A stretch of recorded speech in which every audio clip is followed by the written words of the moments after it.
whatever. So I'm going to do a one today. It's a visit to a fair. Did I ever tell you about the time when we went to the fair? We being me and Feather and the world, and his wife was there. They used to Old Nut Polkeith. That's not very far from we.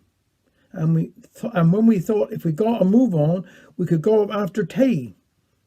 Father nearly choked himself. He clunked his teeth so fast. And the fuss to get him ready, but we set off at last. But if I'd known the trouble I was going to have with Dad, I'd have made him stay to home. What a time I had. We only got inside to get, and he started on his tricks and bought old toffee apples and candy floss and on sticks. I told him he was looking daft and he made himself some sick, but he laughed up like a halfpenny book and offered me a lick. Then he said he'd like to go on a rifle shooting stole. If there was a prize for shooting the chap, Dad would have got 'em all. He nearly shot his eye out and nicked the poor chap's ear. The fella got some nasty and roared clear off out of here. You be nothing but a menace, a kid could do better job. But Father sticked out for his rights and said, I've paid me my bob, and there's 2 more bullets in this gun, and once more he took aim. Some handsome clone just smashed in sherds. 'Twas a wicked shame. The stole chap grabbed poor Father and shacked him like a rat, and made him fork out 50 bob. I thought that's Father's scat. But now he found some silver and went on the dodgem cars and dragged me in beside him. That ride made me see stars. He crashed into others, laughed and shouted like a loon, and I began to calculate 'twas the growing of the moon. Then the get thick head grabbed me by the hand and took me on the Noah's Ark when I could hardly stand. I come off that contraption feeling sick and bad and said we'd best be getting home, but no, that didn't suit Dad. He took me on the big wheel to get a breath of air. 'Twas no good my protesting, I was strapped into the chair. That going up wasn't bad at all, 'twas quite a pleasant ride, but I can't describe my feelings when we came down the other side.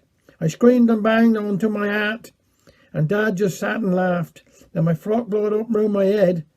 There wasn't half a draft.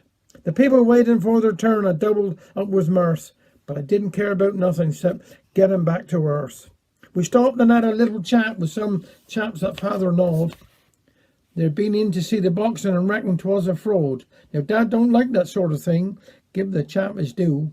He's straight as you make him and honest through and through. He said I'd used to fight a bit.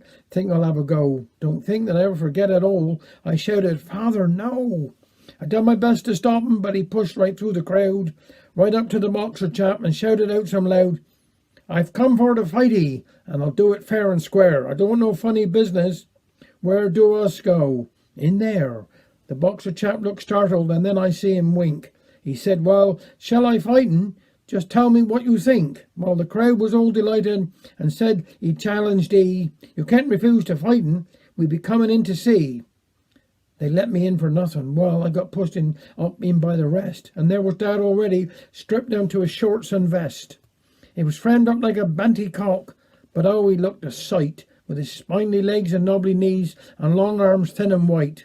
The boxer chap made 6 of E, but Father wasn't deterred. I had to admire his courage, 'cause when the bell he heard, he shot out from the corner just like a streak of light.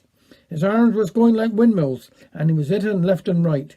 The boxer chap put out his hand, and Dad fell on the floor, but he was up again next minute and waited in for more. The boxer chap was grinning, and he made me proper mad. I shouted, Bashin', Father, and the crowd roared, Come on, Dad, and the boxer chap got careless and looked away a sec. I don't know quite what happened, but he went sprawling on the deck. I think it frightened Father. He was staring like a stat. Then some chap started cheering and passed around the hat. The boxer got up again and shook his great big head, and then he started arguing. That was a foul, he said.